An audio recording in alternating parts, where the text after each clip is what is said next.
ও মাই god, এলপিএলে Jaffna কিংসের হয়ে অভিষেক ম্যাচে ব্যাট হাতে 4 ছক্কার ঝড় তুলেন ওপেনার লিটন দাস।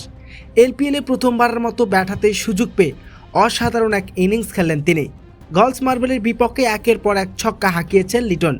এক ইনিংসে হাঁকিয়েছেন 6টি ছক্কা ও 3টি চারের মার। চোখ ধাঁধানো পারফরমেন্স, মাত্র 30 বলেই করেছেন 75 রান। প্রথম ম্যাচেই ব্যাট হাতে রেকর্ড করলেন তিনি।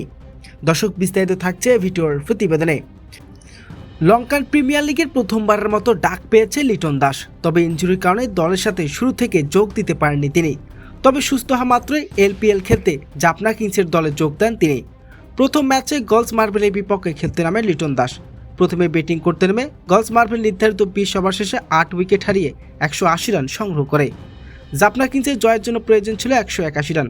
তবে শুরুতে ওপেনিং করতে না পারলেও তৃতীয় ব্যাটার হিসেবে ক্রিজে আসেন লিটন দাস। অভিষেক ম্যাচে ব্যাট হাতে সুযোগ পান তিনি। মাঠে নেমে 4 ছক্কার ঝড় তুলেন লিটন। হাঁকিয়েছেন একের পর এক ছক্কা। প্রতিপক্ষ বলারকে করেছেন দিশেহারা। চোখ ধাঁধানো পারফরমেন্স। লিটনের দুর্দান্ত ব্যাটিংয়ে 2 উইকেট হাতে রেখে জয় নিশ্চিত করেন জাফনা কিংস।